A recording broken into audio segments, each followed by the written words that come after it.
All righty. Good evening, everybody, and welcome back to the Council of Haida Nations sporadic occasional webinars. And we are absolutely thrilled to have been invited to host this webinar tonight, September 30th, 2020. My name is Jiskung Nika Collison, and tonight we're looking at island food independence, the future of food on Haida Gwaii. We're wanting to make sure we can take care of ourselves in Haida Gwaii. And I think COVID, really gave us a little kick in the butt to do that. So we're looking at what food and clean water security looks like in 20 years. And I want to say in 20 years, what I'd like to say is die skistel dumstelga.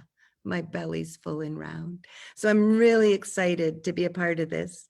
We're live on Facebook and Zoom. And tonight our guests joining us are Jada Margaret Edgars, Stai Tawai Carla Russ, Gotgas, Erica Stalker, Najua, Michelle McDonald, Shelley Crack, and Chris Horner, all huge food enthusiasts. And we also have Kara Sievewright, who's a graphic facilitator on Haida Gwaii, who will be visually recording our conversations. So you'll see some of her work and her beautiful twins and husband I saw popping up on there too. But before we really get started, we do need to begin with an opening prayer. And Nani Margaret has agreed to lead us in that. Hawa Nan.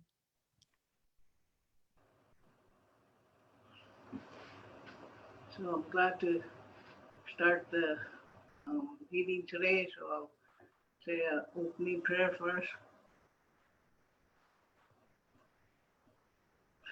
Creator, I ask you that you put your hands upon each and every one of us that are here, especially the food security group, all the ones that are on the screen and all the ones that are entering to listen in. And I thank all those that worked so hard to get us this far.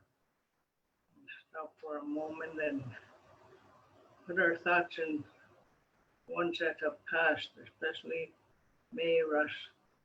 She's the one that worked so hard in order to get us to where we are. And I thank all our elders, especially, for all the knowledge that they have put out there for ones that are interested in learning about our traditional foods and willing to pass it on to the ones that want to learn. I thank the Creator again for all the ones that have worked so diligently and teaching us all about how to prepare and preserve and pickle and all the things that go along with food that we've prepared. All the teachers that have helped teach the ones that are out there that want to learn how to can and make jam and dry their food. Continue to acknowledge all those that have passed, especially me again, all as I say in Jesus' name, amen.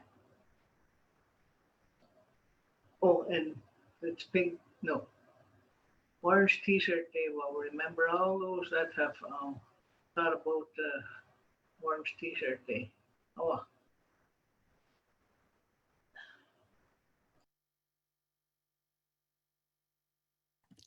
Hawa, so much for that, Nan.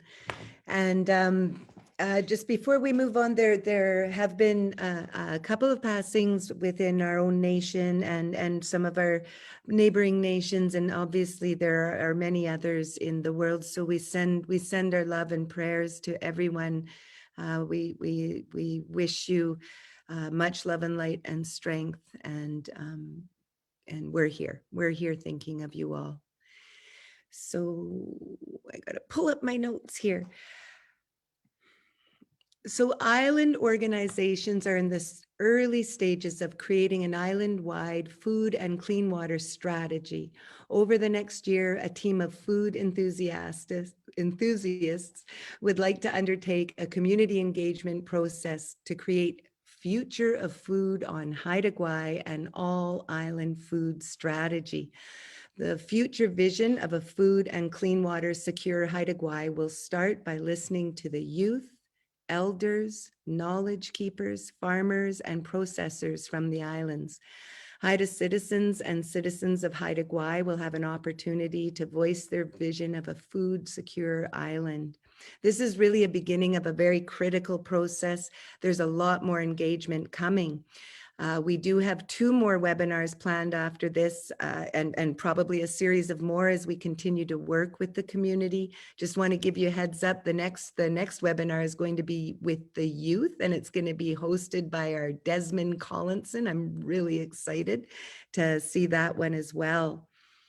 Also want to say this is really cool. So we're trying a few different things here tonight, folks. One of them is that we are going to do some fancy camera work tonight. We'll be going back and forth between Kara's graphic facilitation, our presenters, their slides, but also we are going to try and have a door prize through Zoom. So here's how it works, folks. People can either comment on the Zoom or on Facebook. And the comments, of course, will be relevant to the show tonight. And we would love to hear your support or your concerns or your questions. And then we have 2 incredible ladies, Julia and Ilea, who are going to spend the evening going through all the names of all the people contributing to this amazing initiative. And then we will draw a name. And that winner will be posted Friday morning on the CHN Facebook page. And they can contact an email which we'll provide, and we want to recognize Healthy Haidas and Candace We're White for the door prizes. We'll be giving away 4 tonight. They're gorgeous face masks with Haida designs on them. And yes, the other thing about commenting in your Zoom or your Facebook is that you can do that throughout the whole session, but we will also be having room for discussion and addressing any questions that come in during the evening then. So there'll be a really great time put aside to be able to talk as a huge community, as an online community. So the first speaker that we have tonight is Missy McDonald.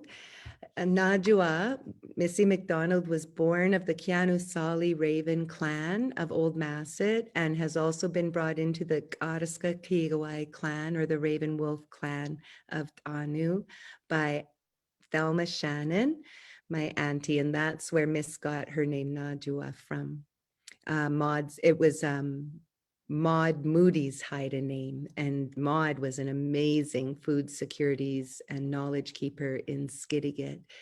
Miss has also been a Skidegate band counselor for the past 3 terms, and I think all of you know that she sits on many boards and committees and is pretty much active in everything, especially when it comes to food and caring for people. So I'm really excited to introduce Missy. And there'll be a slideshow playing while Missy's talking, just showing some of the food initiatives from across the islands. And then Missy's going to talk about what's going on in Skidegate. Welcome, welcome, Missy. Hello, Anika. If you can start the slideshow, I'll tell you guys about what I've been doing and what the Skidegate Band Council has been doing. Pre-COVID, we were looking into food securities, our chief and council, and we noticed that our people needed more access to food. So we, as a council, decided to plant 75 fruit trees all over the village so that there would be access for our people. And during that time, we started recognizing that there were drought conditions coming and stuff. So we started looking into water workshops and use of how to deal with water containment, how to use gray water to help support our community, give them the knowledge to use the water in a good way. We bought 9 dump truck loads of topsoil for our members to start individual gardens. And that was supported by the gardening boxes that were made by the CHN and the Haida Child staff. These were the workshops that we did. We had good turnout. We noticed that the water use also went down in Skidegate because of those workshops, which I'm very proud of, and hope to do more of those in the future when COVID has kind of subsided, I guess. One of the big successes after we went into COVID, our band started looking at how do we get access to food for our people, traditional food. And so we did a food gathering fest where our community members that had sporty boats went out and caught fish for our membership. And we had prizes for each fish you donated and the largest fish. And from that, all our community members benefited from that. It was really fun. It was done with everybody social distancing. And after that one, we did a berry picking competition, and all the berries that were picked were handed out to our members. One of the newest initiatives that we've been doing is that I wrote a proposal for 30,000, and we used that money to purchase salmon from our sporty fleets. And we tried to start a little micro economy with that money. And the rest of the money will be used for a up and coming halibut trip from one of our Haida citizens too. And that will be handed out to our community. And one of the initiatives that I'm waiting on funding for is our composting pilot project, which I'm hoping to hear back shortly on and move forward on that in a good way and start small, but hope that everybody will get a compost in the end. We'll see how that turns out. I want to recognize the partnerships that have happened too. This whole island has been a part of all these different initiatives, and I think it's really important to recognize and highlight the partnerships. We have the CHN, Haida Child, Healthy Haidas, the 2 health centers, Skidegate Band, Old Masset Village Council, Gwai Trust, Northern Health, the Pantry, the Haida Gwai Museum, School District 50, and Sweeloweed that have helped make food security and clean water a top priority, which really makes me proud. So that's what we're doing in Skidegate in a nutshell, but there's still more to come. I would like to touch on an update with the CHN too, if that's okay. The CHN has been very generous using their food securities money that they got from Gwai Trust, their Vibrant money. And they've supported using by buying food fish, berry bushes, fruit trees, loads of topsoil, donating 2 smokehouses to each of the villages. And then the staff made gardening boxes, which were so incredible, and everybody got so involved in that. And it was just the coolest thing watching little kids growing in their yard and phoning me and saying, you got to see my tomatoes. So it's kind of infectious, and it's something that everybody's starting to develop a passion for. And it definitely leads to good mental health during this COVID time. So Hawa. Hawa, so much, Miss. I'm overwhelmed, but in the best way possible. And I want to recognize you because I know what you do behind the scenes, and I know your vision, and I know how much you care, and I know your vision for this island. You know, you want to take care of these islands with food and clean water. And to the point that during COVID, I saw a thing out with Miss asking people to donate cat and dog food and stuff too, right? Like Hawa, Miss, and that's it. Like where the community is already coming together through these initiatives, and it takes the community. So that's great. I also want to say that I'm really excited to learn around gray water and the reusing of water and everything. And I tried a couple years ago when we had our little 5-week drought, and I was feeling real slick, hey, because I'd boiled a dozen eggs. I'm like, okay, I'm going to let that water cool, and I'm going to water my plants, my rose bush. And so I did. And then I remembered I put a bunch of vinegar in the water. So the eggs, when, oh yeah, that didn't go so well. But anyways, we all have to start somewhere. And just one more thing about Miss Shelley is setting up the next round here. So I'll just take this moment to say you're so supportive during when COVID hit and everyone started gardening, and we actually in our family deaccessioned our greenhouse. We were too busy, and Missy was calling me. We have dirt down at Spirit Lake. Go get dirt. You can learn how to make garden beds. I'm like, Miss, I have no time. She goes, okay, go to the co-op, buy one of those living lettuces, get some dirt, put it in. Wow, I grew lettuce this summer. Sahawa, Missy, for that.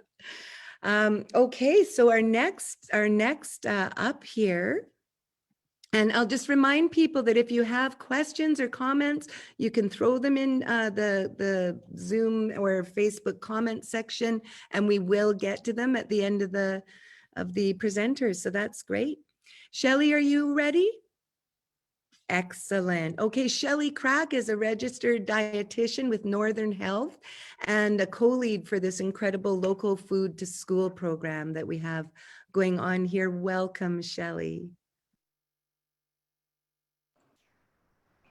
Thank you so much, Nika. You can hear me okay? Okay, thank you. Yeah, I wanted to thank everyone for letting me be here tonight.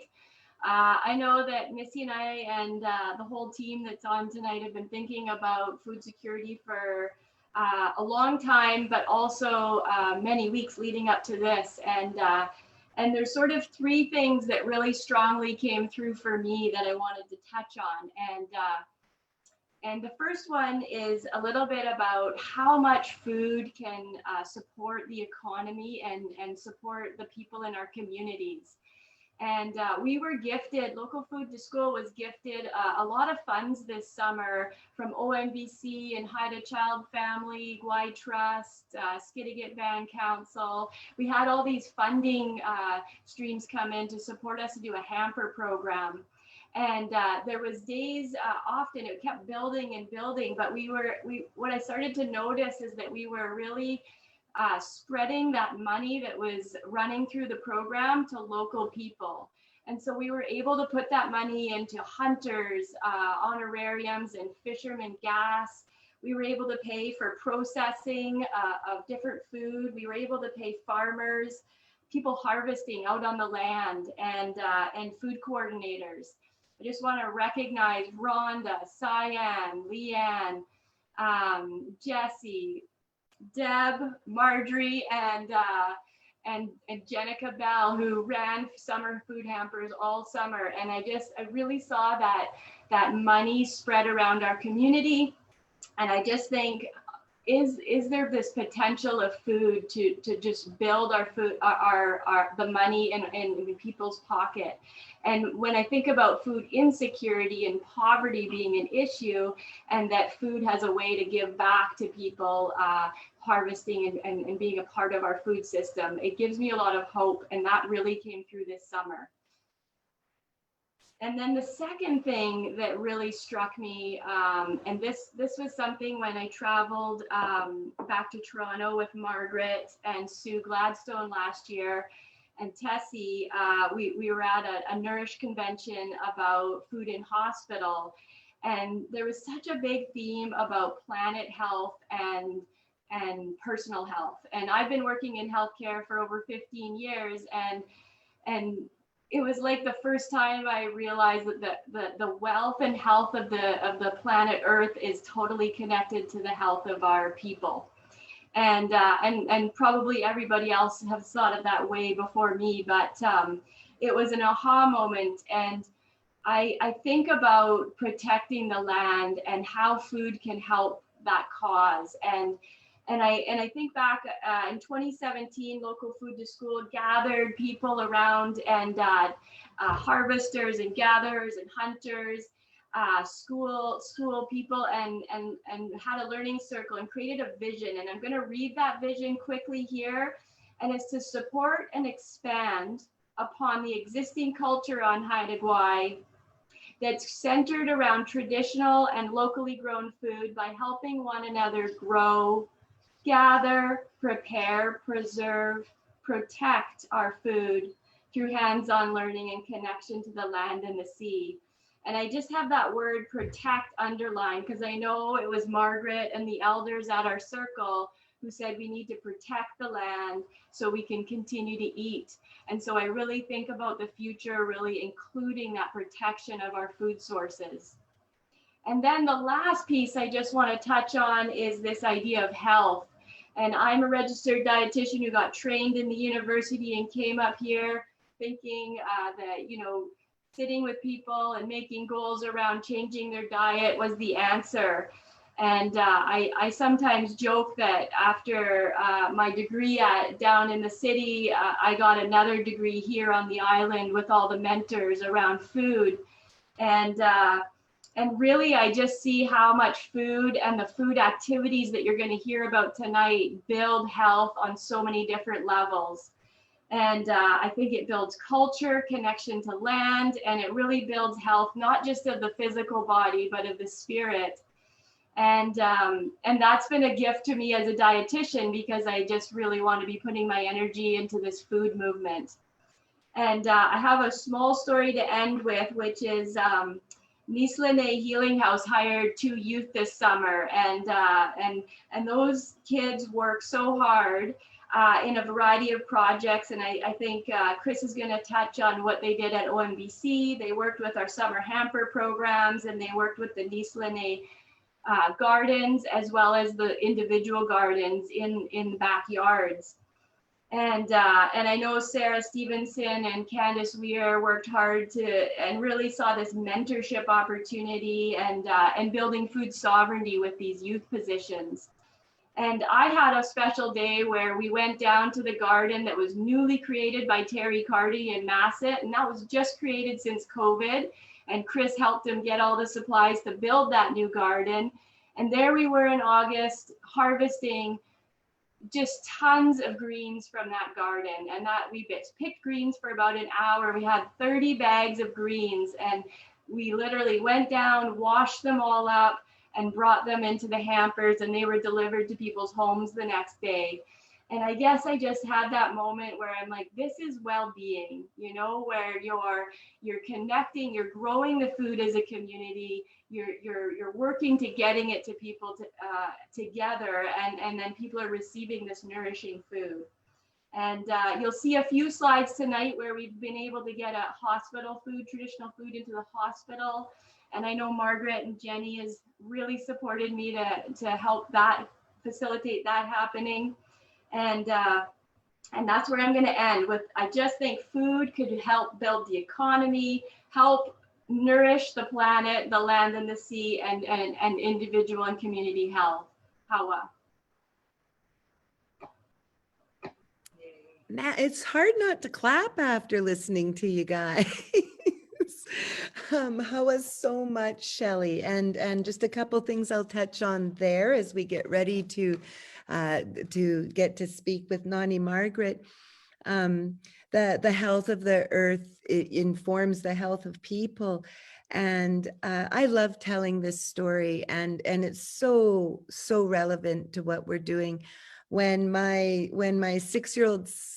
son was 6 years old, Ty, I asked him, just out of the blue, I looked at him, I said, what's the most important thing in the world? And he didn't even bat an eye. He said, water. I was like, oh, okay. What's the second most important thing? And he said, love. And this is it. This is what I'm hearing. And it's just so beautiful. And then our old Auntie Haida, you know, she's the one who taught many of us our food is our medicine. So, you know, incredibly wise words from little tiny kids and elders, and we're grateful to our ancestors for making sure we still have this understanding today. So our next speaker is Nani Margaret Edgars, and she is a traditional food harvester who has inspired us, countless of us, for many years. And she sits on the Haida Foods Committee. So welcome, Nani. And Please tell us about your food initiatives and your involvement and you know, why are you so passionate about everything you do? Because food is our, we get all our food from the land, and especially the land, the food is more, what do you call it, nutritious from the land. If it's from the store, there's no nutrition at all in a lot of the foods that we get from the store. So I've been taught by my elders, Emily Thompson, and a few other elders like Nani Florence, and all about the precious food on Haida. I know that there's so much food on Haida. It's hard to name them all, especially the seafood. And the seafood is getting so scarce because of over harvesting, like the sports fishermen for one, and big, how they call those big ships that just rake the bottom of the ocean. Those are so harmful and dangerous that it's wiping out too much of our food that we've lived on for millennium of years. And I know abalone is one I haven't had for years and years. I can't remember when I've ever had a taste of abalone, but it's sport fishermen and overfishing, over harvesting. I was taught to just take what we need and enough to share with our families and our friends. And we were taught never to sell our food. If we wanted to get certain food like Moluccan grease and soap berries, we just went out there and we traded. So one year my common-law husband, Donald, and I went all the way up to Greenville and traded. And it was just so great to do that because I came home with loads of Moluccan grease and Moluccan of all kinds, sun-dried, smoked, fresh, soap berries, all the ones that we traded with were so happy because they never seen that for years. So I was happy to go ahead and do that one year. I think it was in 1999 that we did that. So in order to keep that going, we have to continue to practice it. Like we've done it all through our life. Our seaweed, for one, we used to get enough seaweed for trading. Instead of money, we used to just go around trading, what they call bartering nowadays. And I wish that continued because I know a few other people that still do it. Our traditional food is so important for especially our elders that have lived off our land for all these years. I know I went out, not, I was the supervisor for a group called Companion Care, and that was in order to go out and gather our traditional foods for our elders that were stuck at home. And if we didn't have any food to bring to them, we'd take them out for to a restaurant or whatever, and they were just so happy. So one day I've thought about it and thinking, geez, we got to start that up again because it was so important to our elders, especially now because I'm an elder and I need to continue to get other people involved in something like this. So, another thing I'm so thankful for is all the people that were involved in this program, especially those that aren't here with us, May especially, and Kiko, and Sally, Sarah Stevens. She was really great about teaching and helping to talk about canning, drying the fish, drying the berries, and we worked really well together on these things. So I'm really thankful for all of the ones that worked so hard on this program, and especially those from Skinway, Missy, Mika, Erica, especially because she is a great worker to have in that, they call it pantry coordinating. She's put up a lot of food up there. She knows her language, and she's taught her children right from the time they were babies to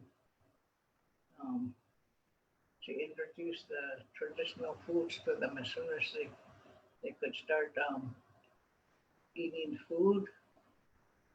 So I'm really proud of her for being on there and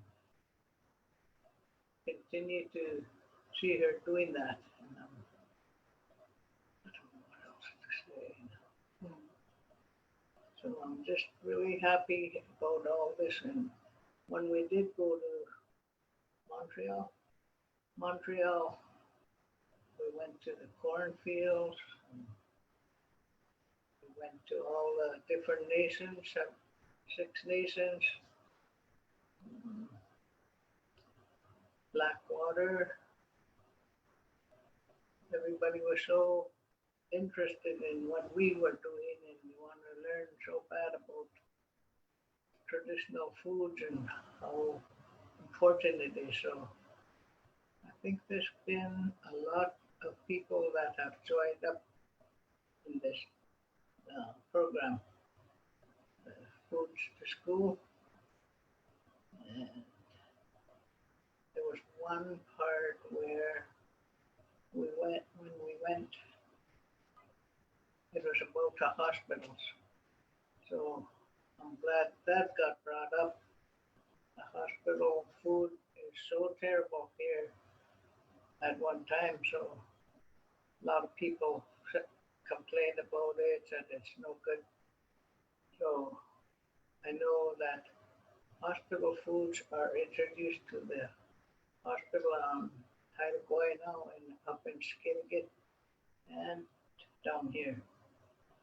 So every once in a while they get a taste of one of the precious foods that they never have at home for a long time. So I just can't think of anything else to say but how happy I am to be still on this committee. And I thank each and every one that is so involved in it, and thank Chris Horner for all the hard work he's been doing and putting out those, what do you call it? Those planter boxes that he put in a few people's yards, and there's a lot of people that are so interested in gardening, and I'm so happy to have mine because we put lettuce and kale and what else did we put in there? Comfrey. So in that little box there was tons of kale and Sarah and Candace went and made kale chips with what I had out in my little garden box. So I thank them all for all the energy they put into this program, and ask everybody to continue to do this in order to keep it going for especially our next generations. And I know that the children nowadays are starting to realize how important this traditional foods are. Hawa, hawa, hawa for everybody that's involved. Hawa. Hawa so much, Nan. It's so beautiful. And, Margaret was integral to the land use planning way back, hey, Nan, like she was brought on as a very important person to knowledge holder to help guide our nation and also BC and how we're going to look after Haida Gwaii. And I love that you speak about, getting everyone back to the land, because the colonial impacts, one of the biggest things of many was to remove us from the land, right? And we never quite left, and we're getting stronger and stronger and everywhere. And the less reliant that we can be on processed foods, the better for sure. And just going back to what we know, like you say, it's been passed down, it's in our bodies, in our minds. My auntie Waganot talked once about how when the herring, when the inang come in, and then they're going to spawn and we're going to have cow.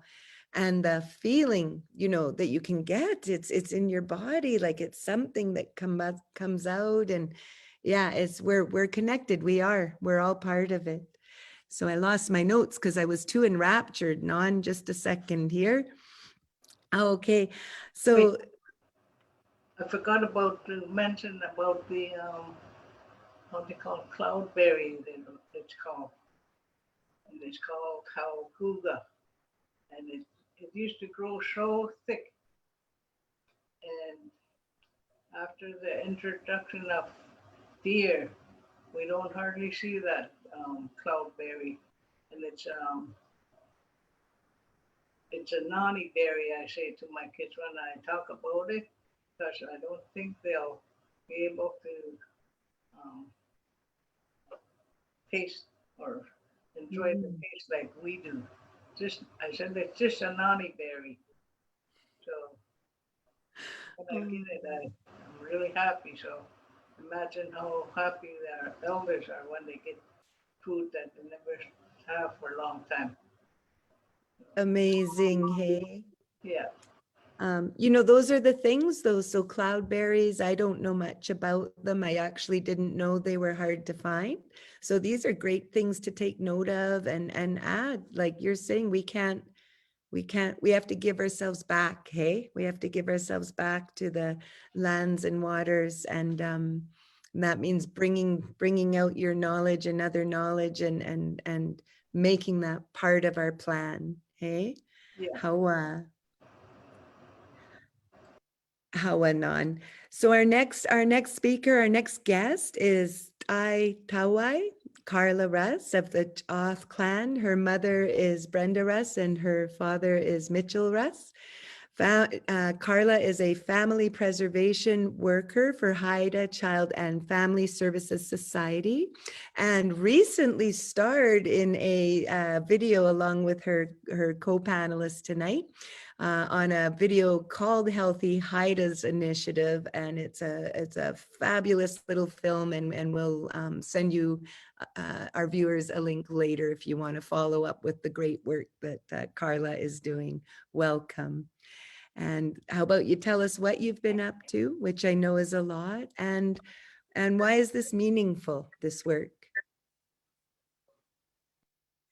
Oh, Anika. So, yes, so I guess working for Haida Child and Family Services, our program develops and implements programming that ensures families have an opportunity to increase their skills to provide safe and nurturing care for their children, and includes teaching, parenting, and providing advocacy, as well as one of our main goals is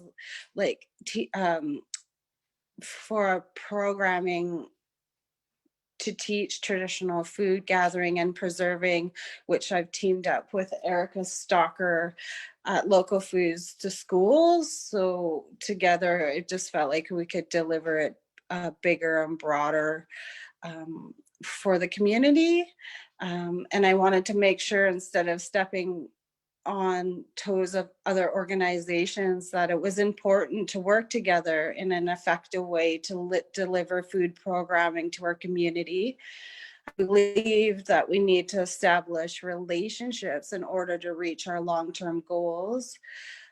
It just made sense to partner with each other. The more we can collaborate, come together, all be on the same page, the better our outcomes will be. So a lot of that is in my heart and my passion. I always want to work with people. Food to School here in Skidegate. So the Food to School program is here in Skidegate, and together, like I said earlier, me and Erica have done cooking workshops, and we've helped with harvesting tips. We've harvested dandelions, fireweed, plums. We've cut fish together, jarred fish together. We've done a lot of beautiful things together, and I'm just so grateful. So the local Food to School has access to the local meats and all this wonderful, beautiful food, and whatever they didn't have, we provided. So additional ingredients or market support. So that's kind of how we started working together. And then, when the Healthy Haida's initiative started, me and Erica also worked together to prepare the food gardens at the Skidegate Health Center and the Skakanai Elementary School. And we also, through the initiative, started to do grow kits for the community. And in those grow kits, we did things, we put things in there such as soil, seeds, biodegradable containers, popsicle sticks. We put a lot of work into those and handed them out to everyone that was interested in those. Our programs, and so we also at our gardens had volunteers that would come and help, and that was amazing. They helped us learn and guided the process of being in the gardens. So much information back and forth. It was really exciting. It was real hard when COVID hit and we had to step back, but we were on such a good roll in the beginning. And I hope that as the coming years that we could continue to keep doing that. So our program and volunteers will help make sure that as much food will be grown and distributed throughout the community, whether it was through monthly dinners or giving it to SHIP or adult day programs, etc. Wherever we could bring the food, that's what we would try to do. And if we couldn't bring it anywhere, then we would preserve it. I think this work is important because it helps families learn about growing and harvesting and cooking local foods. My dream is to one day have each family at least have one garden box on their property where they can grow their own food. My daughter just loves to be in the garden, and it's so rewarding to watch the younger generations do that. Traditional harvesting was a partnership with, Sacred Knowledge Keepers, Healthy Haida's initiative, Erica, Missy, North and South, so many people. We just can't thank everybody enough for doing such a wonderful job. And, you know, members who gathered and provided us with the community members who provided us with the foods that we were able to harvest and cook and prepare was pretty amazing. We have a pretty amazing community here, and I'm really grateful for our community and where we live. You know, I had, like, with our opportunities, we had opportunities to put a call out for all the volunteers through the gardens. And, you know, we gained a lot of knowledge from our volunteers as well as gave them knowledge. And in return, we would, you know, give them soil or give them seeds. And like I said earlier, gardening skills, it was pretty amazing. How do I see food sovereignty looking into the future? So when I think about it, I kind of think about like collaborating with organizations to create opportunities. And some of those opportunities would be like to learn or provide training, more greenhouses, more plots for food, such as like growing, harvesting, cooking, preserving. I also see, like, if someone could just do the composting, like could do a composting program and provide and help us provide soil so that it's just ongoing, that would be incredible. Like, also provide garden boxes. So if we find people, carpenters or people that want to learn and start creating garden boxes, or even help us with the grow kits. And then from the grow kits, it would be nice to have to be able to start growing the plants and then create these plants and then create take a plant, leave a plant for the community if no one is good at growing from seeds, you know? So these are just thoughts that go in my head, and I just, you know, want space to share for all these beautiful plants, and it's rewarding.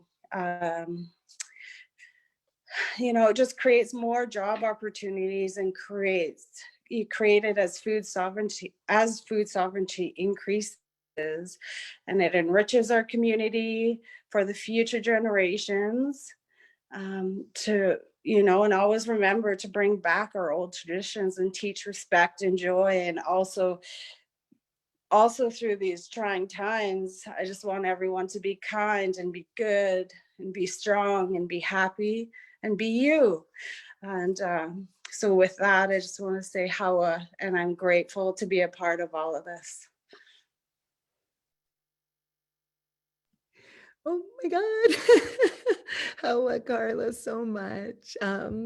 Yeah, that's so beautiful, and your passion and everything you guys are doing, and you know, it takes all these partnerships and the connections that people make, and your kids, you know, with the earth and all that good stuff, you know.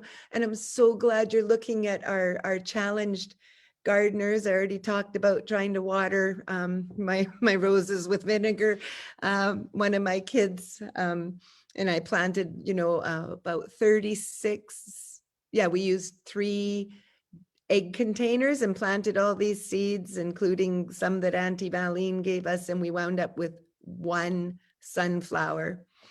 It's this tall, but we did it. Hey, so, but there's so much, you know, and that, like, the love and the passion, and it takes everyone, and ginawadluhan gudat kwagit, right? Everything is connected. Everything depends on everything else. So how was so much for that.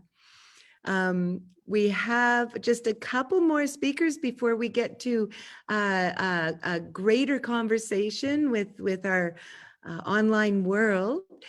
And I just want to say hey to my buddy Kevin, because he's really involved in food, and he's got some good comments going on there.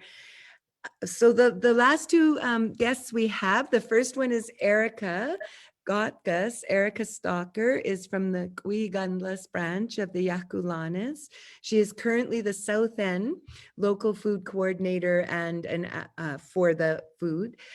program, as well as an Aboriginal justice worker for the Haida Restorative Justice. And welcome, Erica, and you are also one of the stars of the video I was speaking of when introducing Carla. It's a really great video.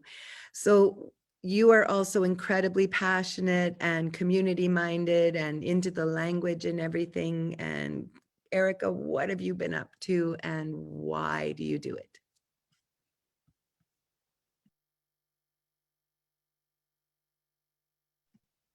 And you're on mute.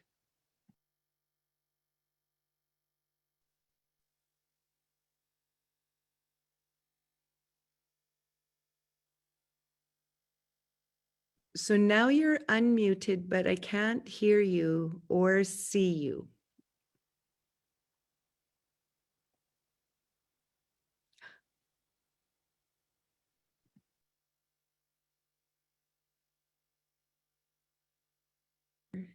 Still can't hear you. Is your volume down?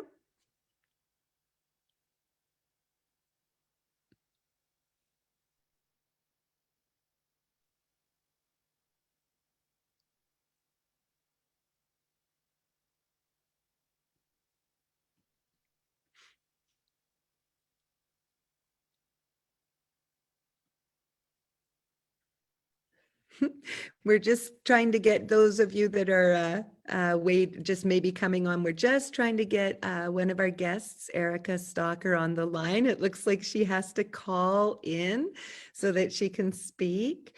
While she's doing that, I did want to take this opportunity then, based on, everyone talking about our history and our traditional foods and the ways. Oh, I hear them now. I guess it doesn't matter. Hi, Erica. We can hear you. Oh, okay, there we go. Oops, now you lost me on video. No, Okay, I see. Yeah. Okay, good. See you right now. Sorry, this is so technical difficulties. This is my first Zoom webinar, so thank you for bearing with me.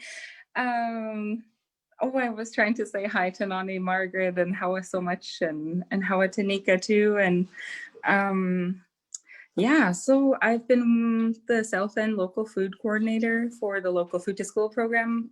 This is going on to my second year, and boy, am I ever in for a learning curve. It's been so great. It's a really healthy challenge for me, and because it's a nonprofit society and it's not 9 to 5, I kind of build my schedule myself, and that's been fitting really well for me. Being a mother of my 2 children, and then especially because during COVID there was no daycare, so I was like trying to keep my house running and my kids happy and my man happy. So it was a really full-on summer, and I was pretty burnt out by the end of it actually. And yeah, so but where did I want to start? I wanted to start, I had like 3 kind of things that I wanted to talk about, and they are where have we come from and where are we now, and then where we would like to go from here.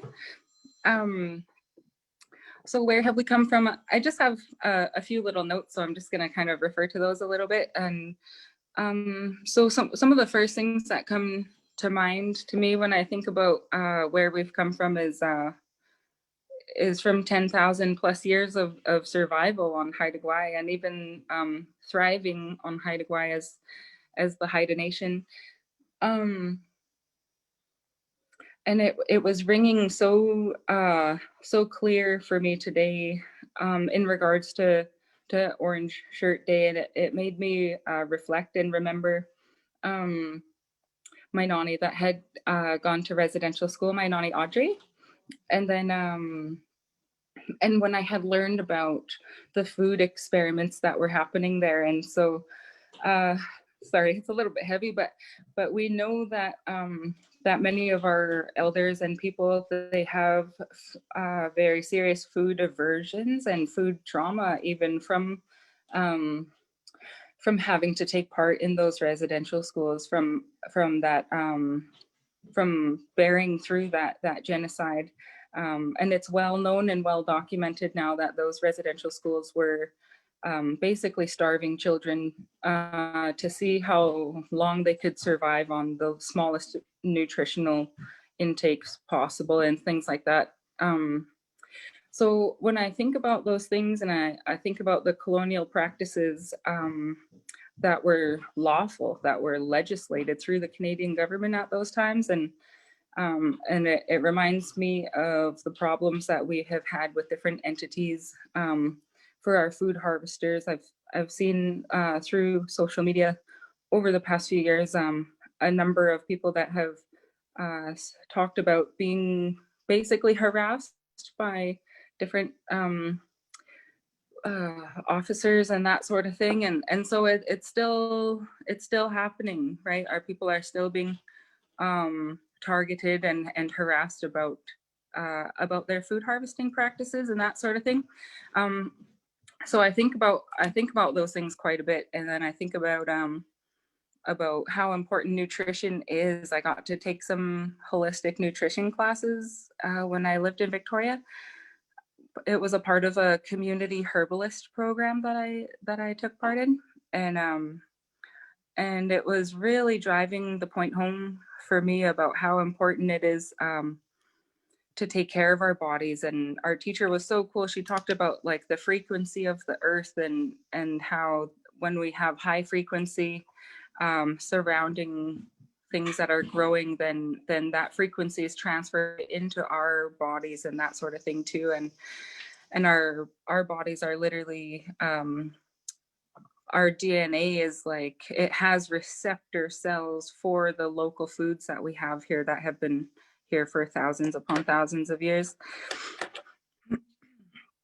And so yeah, nutrition, local food, it's such a big passion of mine, and I feel so grateful to have the opportunity that I do to work with the children. There's so many partnerships that have been mentioned, and just a couple more of them that have happened is with Head Start and the Language Nest, and with the Baby Steps program as well. So I really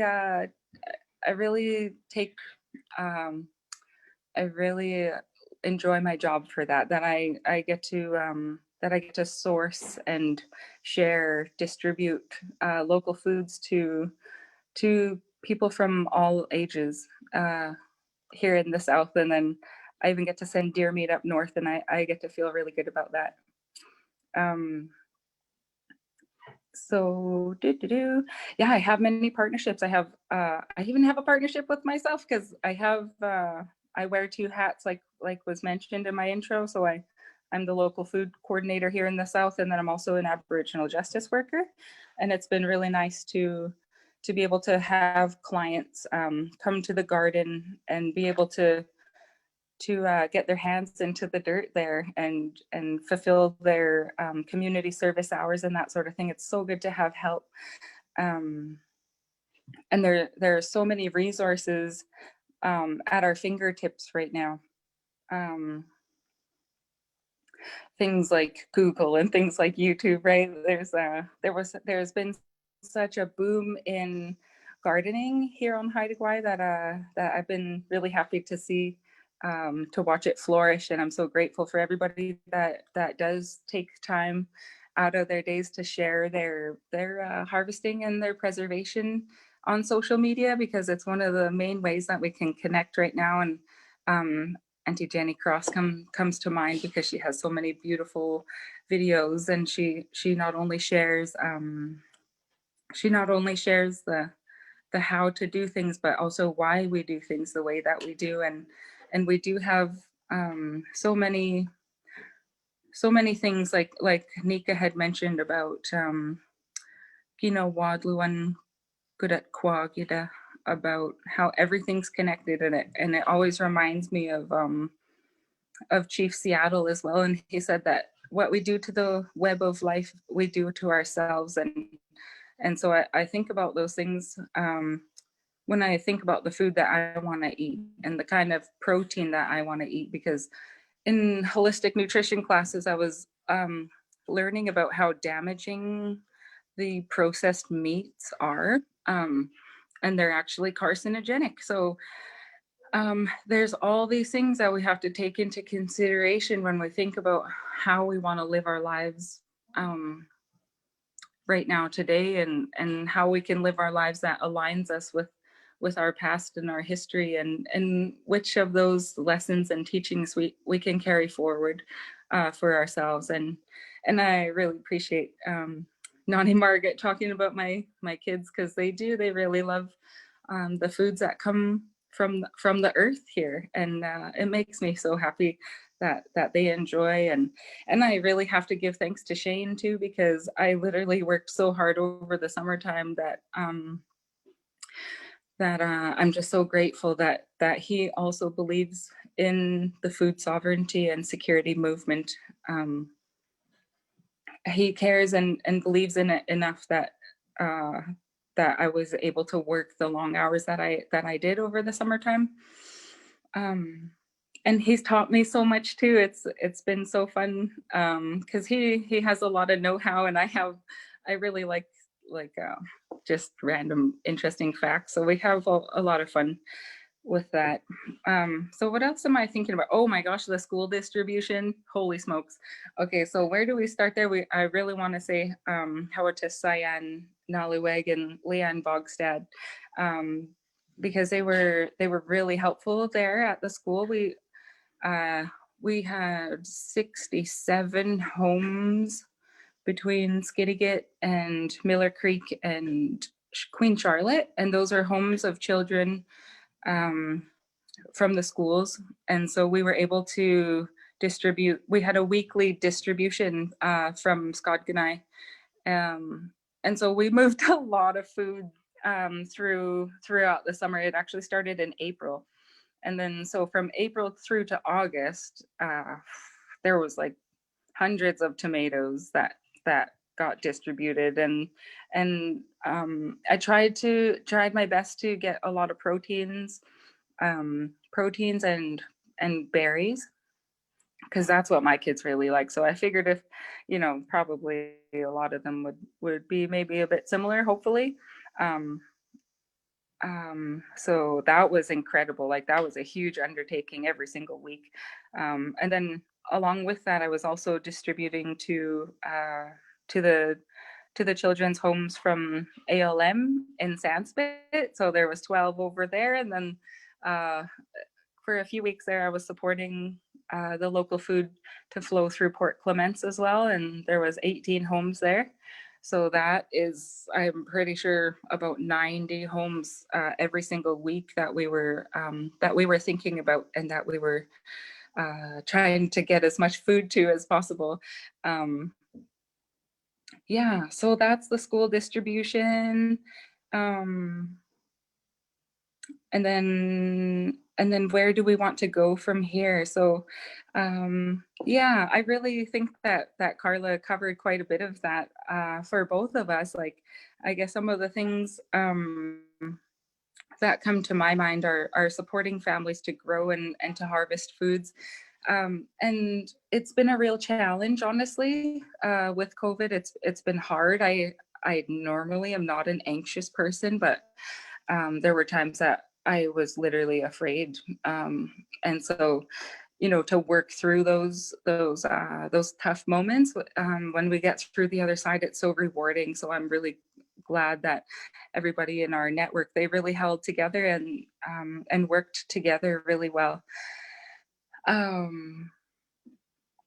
Sorry, where am I? And then gaining momentum. We're building the movement here. Hey, like, we're really kind of kicking it off here, I feel like. And so I'm really excited to hear from the community what their goals and what their visions are for food security on Haida Gwaii as well, because I know we have so many incredible, wonderful people here that know a lot about food, that understand how important it is.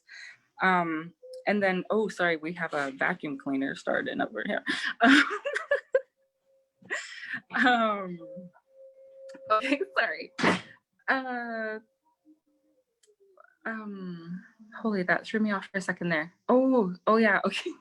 My note says big houses, and I'm like, this is amazing because I really liked that Nani Margaret was touching on the grease trail as well, because they're the trading systems that are here on the West Coast were so well established over hundreds and thousands of years.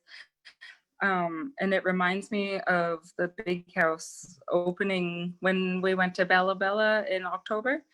And so when we were there, they didn't allow any junk food or any juice or coffee or anything into the big house. And I really feel like that was a part of, to me, it was really bringing that conscientiousness, and it just makes so much sense because our people we used to eat so clean, and they had a very strong physical and spiritual and mental and emotional connection to our lands and waters here.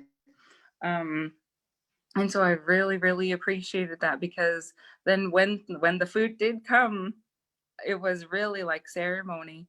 And that's one of the things that I'm really trying to incorporate into my life more and more, as I'm learning and growing myself as an individual and as a mother with my children and my partner, to bring that sacredness back to our food, to treat it with that utmost respect that it deserves. And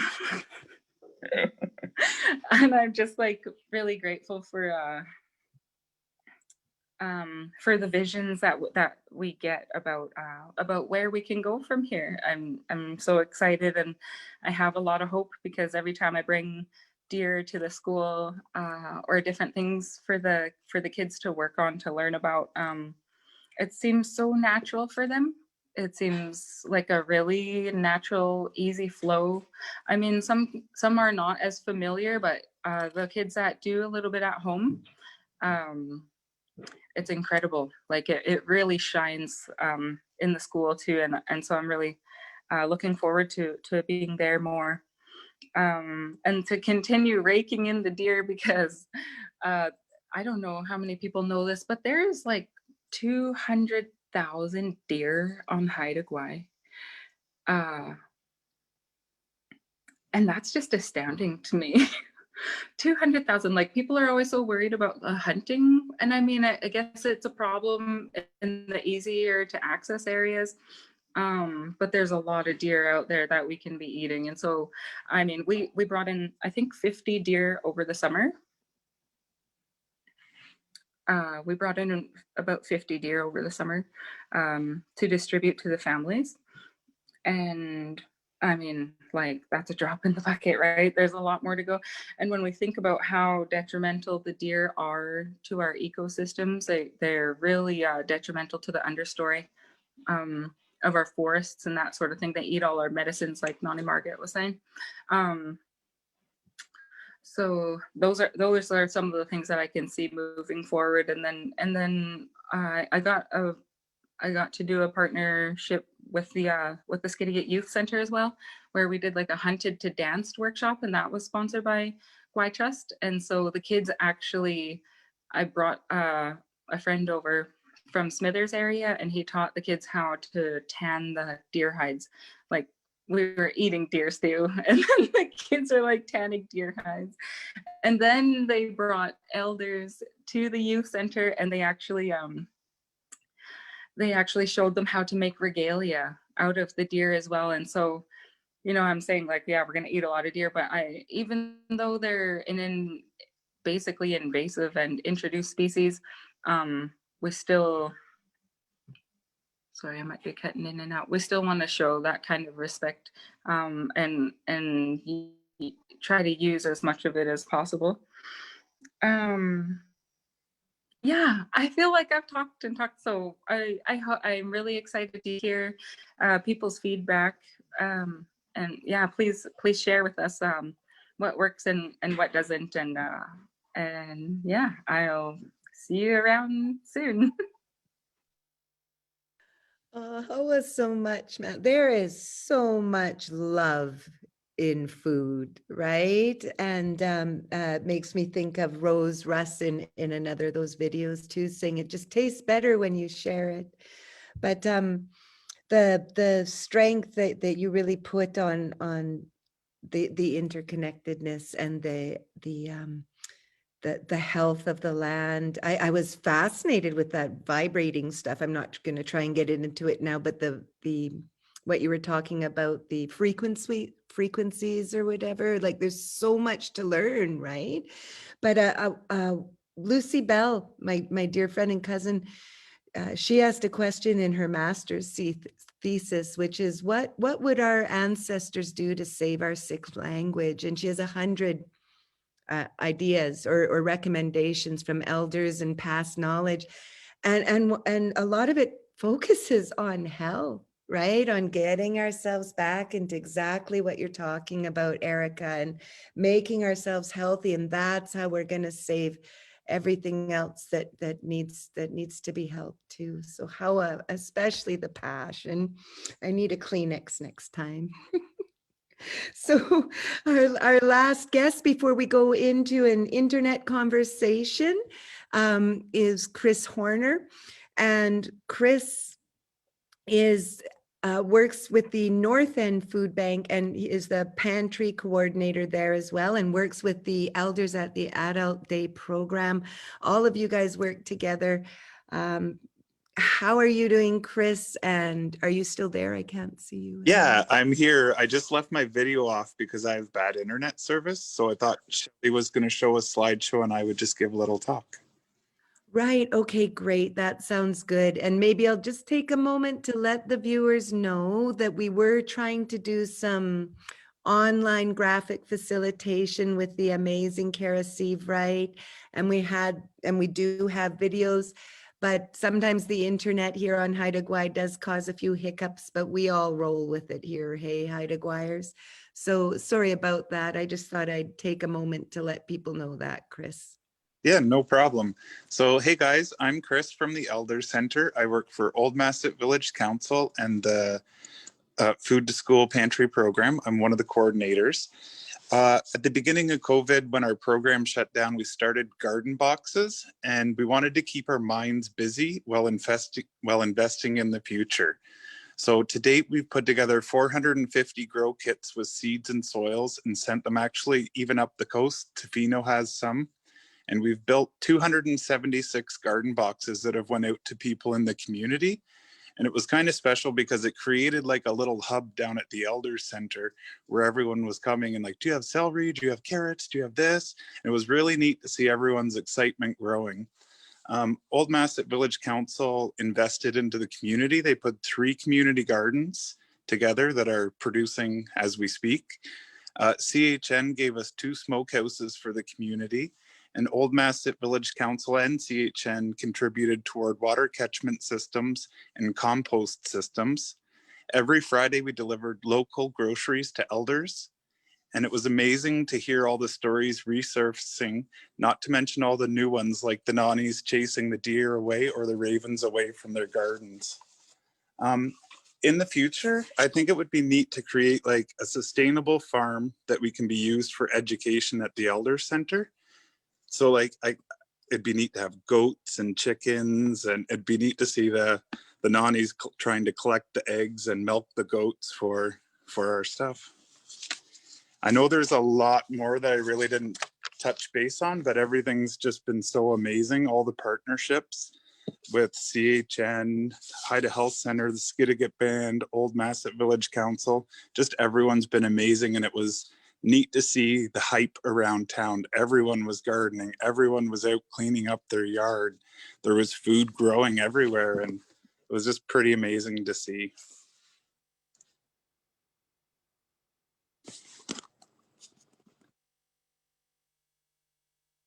And you can see here, this is our carrots that we gave out on the Friday.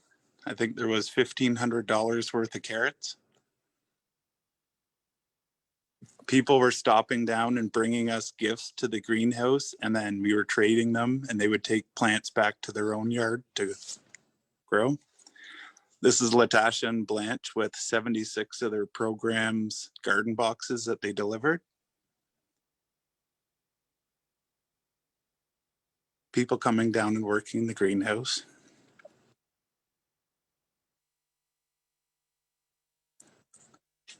the nannies planting Haida potatoes and people collecting seaweed.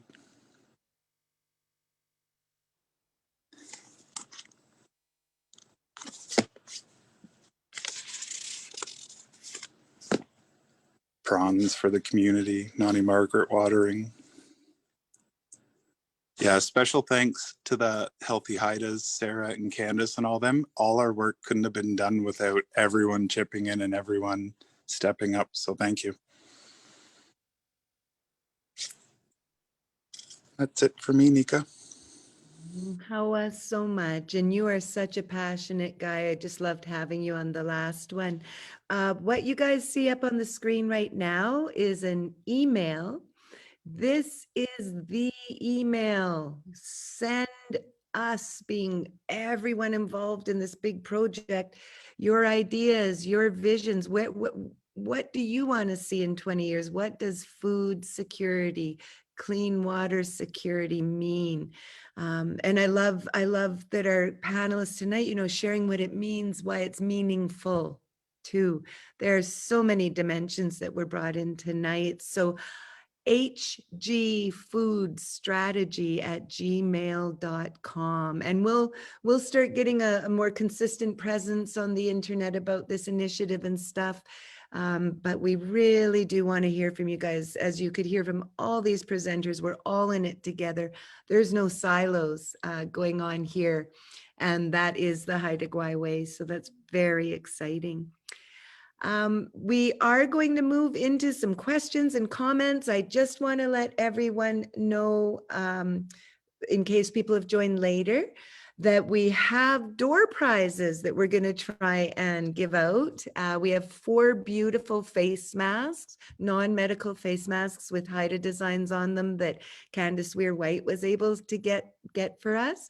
So those people that are making comments on Zoom or on Facebook, those names will be gathered tonight by very generous Julia and Ilea, who will be taking the names and getting them all down. And the winners will be posted Friday morning on the Council of the Haida Nations Facebook page.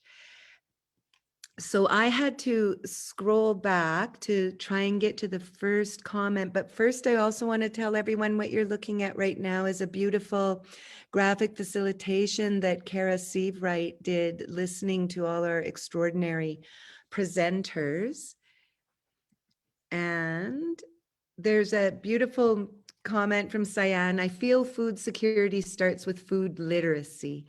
With the change in the class guests, with the change in the class guests throughout our school district, how can we deliver the work that we have already started when volunteers and community members are not a part of the process during COVID? So she feels she's just hoping that we get people back in actively together. And she says, I feel blessed and honored to have connected so many of the children to their ancestors, eating off the land, bringing medicine to the table. How so much for that, Cyan. I'm just going to move down here. There's a lot of beautiful comments. Hello to everyone who is so thrilled with what's going on here on Haida Gwaii and within our respective communities and how our communities are all working together. So Hawa for everyone who's commenting on that, and that means a ton. All these incredible people that are speaking tonight, this is their passion, and that feeds their passion. Oh, Kevin, my buddy, I was going to start teasing you, saying you're commenting because you want to win a face mask, but really you are so passionate about food.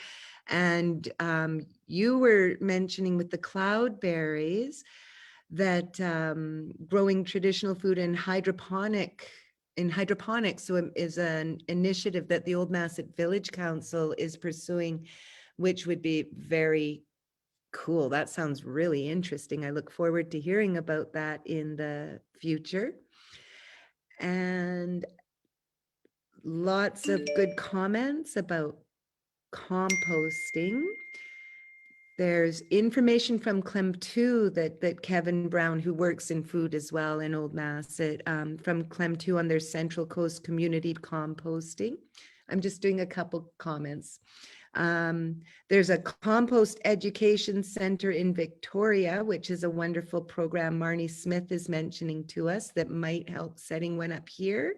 And Missy let us know that, and she did mention earlier too, that there is a pilot project for composting that they're waiting for the monies on. Oh boy, there's so many comments here. Okay, I'm gonna take a moment. You guys, everyone in the internet, you enjoy Kara's artwork for a second here. I've got to take this in. There's a lot that's been happening. But actually, at this point, Kevin also wished Shelley a happy birthday. Shelley Crack, is it your birthday today? Yes. Happy birthday, Shelley. You didn't even say anything. I didn't want to tell anyone till the end. Aww. So we have to say happy birthday, Kiga Singay Gudang La Shelley. Oh my goodness.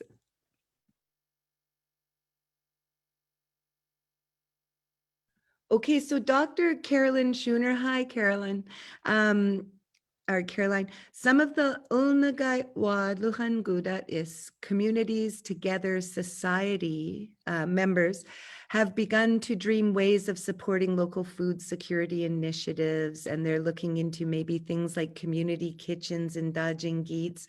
So, you know, ideas like this, throw them in and as well, so we all know what everyone's planning and doing and seeing how we can work together, like Erica was talking about so eloquently. And Marnie again says that soil is Marnie Smith, Hawa Marnie, says soil is the #1 challenge here in Haida Gwaii. So Hawa to the Skidegate Band Council for the soil this year.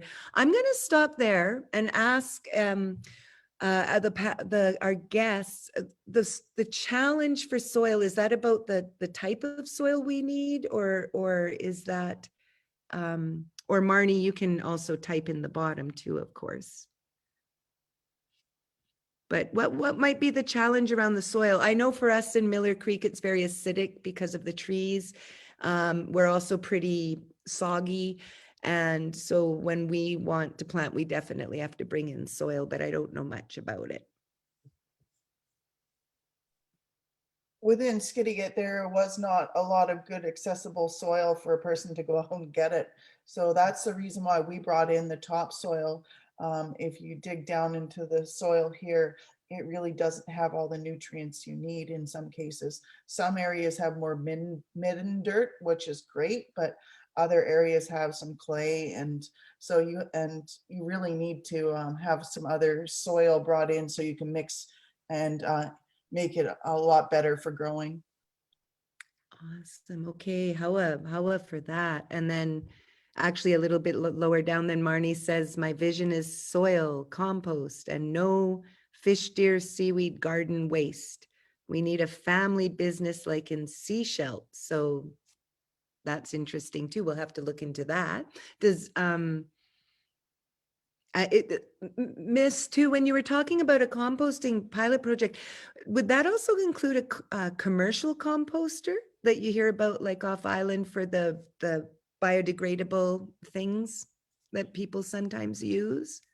So I talked to David Whitehead, who set up Bella Bella's village project for their composting there. And I didn't want to go to such an extreme scale right off the bat. I wanted to see how people would adapt to it before we put more money into infrastructure. The projects would be based around, the school would have large composters, the meal programs would have large composters, the youth center, one close by the pantry.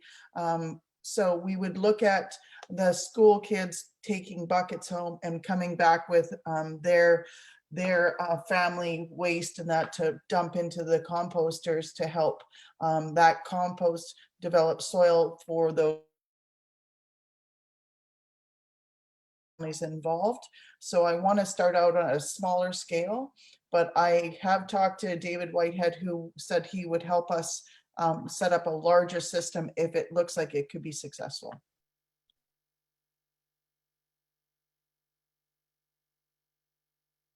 Sorry, miss. I was going amazing, amazing. And that makes me think about something too that for me personally as an individual might be good to look at in the food and clean water strategy is how we coexist with our ton, s- uh, around all that too, so that we don't, that we don't have to worry about our bears, right? So that would be a good one because I know recently I learned in Barroware, I didn't know this, that you should only be putting your garbage out the morning of the garbage pickup. And this all plays into everything you're talking, right? Because if we're going to do a lot of composting, we have to think about those parts too. I'm so excited about the composting. I don't know much about it. And Sandra Dan says she would like to know, there we go. Sandra Dan said she would like to know more about composting and how to take care of the soil. That's what happens to me. I go and I get my little gardening book and they start talking about pH and acidic and all this stuff. And I just get so stressed out and I can barely plant a seed. There's Marnie also commented about money to get seaweed. I'm not sure what that means, but we do know that seaweed makes an excellent overwinter type fertilizer. And there's just a lot of comments, some really good ideas here that I don't know how to actually bring. So Elizabeth said she thinks there has been some soil studies done and recommendations for amendments. The Farmers Institute has done some of this work. And I know Elizabeth is part of the Farmers Institute, so that would be wonderful to look into as well. Something that has been mentioned, and Kevin spoke about it, Kevin Brown, when we did a bit on food before, is the historic Indigenous agricultural practices of which coastal peoples are often not, the sort of the common rhetoric is that we weren't people that practice agriculture historically, and it's such an inaccurate misstatement, and it's fascinating to learn about all the ways that our ancestors managed the forests and the plants and grew things too. And I'm really excited for those knowledges to come out even stronger. So what I'm going to do, because it is 8:30, is ask Missy and Shelley, if you wanted to do some closing comments or words, and then we'll remind people about the email, and then we'll have a closing prayer. But Missy and Shelley, you're really heading this stuff up, and it would just be great to have you hear your wisdom one more time before we end the evening. Shell, do you want to start or? You go ahead, Missy. Okay, yeah, so this has been a labor of love for Shelley and I. We've been doing a overall vision from raising a lot of money to help support the lunch programs and different initiatives. And we both sat down saying, what are we missing the most of? Because we are writing all these grants and we don't have all the knowledge of what we need on Haida Gwaii. So it come down to us putting our heads together and realizing we need to basically come up with a food strategy that the whole island could be involved in, and they would give their input. We knew that there was a large funding application that we could put in for next year for 250,000. And we wanted to look at getting this information accumulated on what does Haida Gwaii need to fill in the gaps for food sovereignty, to make us self-sufficient. And from that document, it could help support the application that could help get some of these goals completed. And so far, this is one of the first steps, is the webinar, to capture and let people know what's happening on Haida Gwaii, but at the same time, where do you see Haida Gwaii going, and what should we have in order to work cohesively between the municipalities and both the bands and the CHN, just to come together, and the farmers, the processors, the hunters, everybody. What do we need in order to be self-sufficient? So Shelley and I have been working hard on these kind of items, and from multimedia, videos, to these webinars, to just writing proposals, and just trying to support the boots on the ground. So that's in my closing remarks. I do want to reflect on something. As a person that was born of a major food gathering family, my great Nanai Margaret Williams taught me everything I knew. And in order to know where we're going, we have to look at our past and learn from those knowledge keepers. And I apply that every day in everything that we do and what I do. So I look at the information we get and what worked and what can we do better and what can be easier.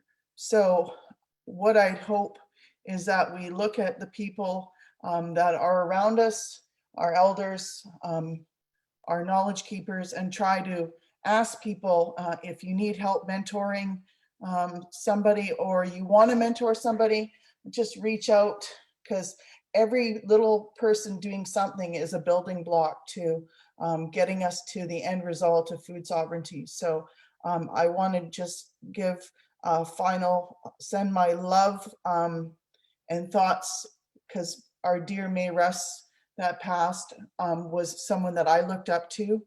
And now I look up to her daughter, Eve Hansen, who I give a big shout out to. We miss you at the CHN Food Securities Committee. And that's it for me. And Hawa.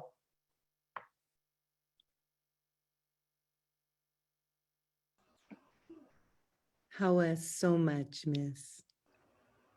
Nika, I feel like nothing to add, but I think that the thing is that we just wanted to stir up the conversation, and I feel like success and more to come. And please reach out to that email, and let's just keep the conversation happening. Hawa. Excellent. Could you throw that email up again, or type it even into the comment box? That would be great. So this is a strategy that is just, well, the concept, the passion, the vision has begun long before tonight.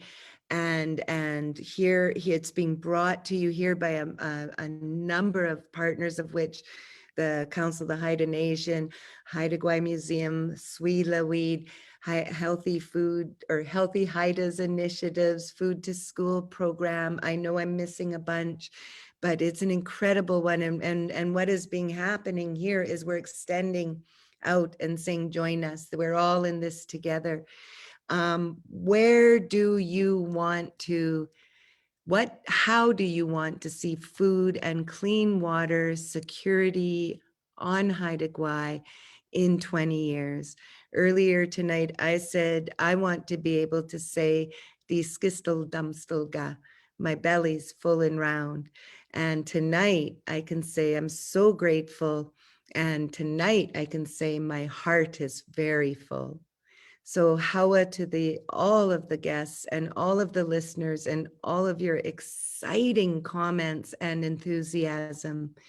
And we will have Gotgus, I think I said Margaret, but I meant Gotgus, Erica Stalker, to lead us in a closing prayer.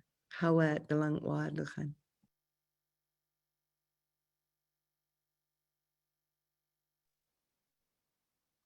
I should do a sound check. Is it on okay? Can you hear me? Okay, awesome. How so much? Thank you so much. I can see that we still have 43 viewers. So that's a lot. That's amazing. Yeah, okay. So I'll just say a few words. to Solana Gunang Itlagadas, to the power of the shining heavens, and to Sinsanyue, to the spirit that's in everything. O Solana Sanan Itlagadas, O Sinsanyue, Ayats Odigidang Al Kilagang, Alang Good at Gangulha, Skodigi Dungathel Kilaga Solana. However, all of us working together, however, bringing us all here, however, the nourishing, the nutrient dense food that we have available to us here on Haida, however, for making the way for us to lead ourselves and to lead each other and our entire communities of Haida towards food security and food sovereignty. However, the thousands of years of sustenance that the lands and waters of Haida have provided for us. However, the nourishment and the sustainable harvesting practices that we have been taught and that continue to be passed down. However, that our lands and our waters are protected so that we may continue to live and to harvest in a good way here.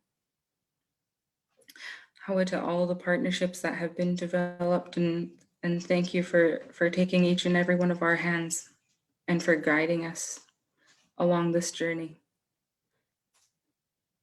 However, so much for for everything that has been shared tonight, and however, so much that all the support that we need for the good work moving forward. Thank you that the people are ready and that they're willing and that they're healthy and happy and strong. How. How so much, Gus, and to again to all of our beautiful guests tonight. It feels good. My cheeks hurt from smiling. So you all have a wonderful night. However, everyone who tuned in and actually got Gus, there's people. This is just on the Zoom. Most of them are on Facebook, so there's still lots. How Anika? Okay, how are you guys? Have a wonderful night. Sleep well, eat well. Kiltla, Dlangwa, I'll just say Dangarik Ugagadil Tahulang. Okay, good night. Signing out.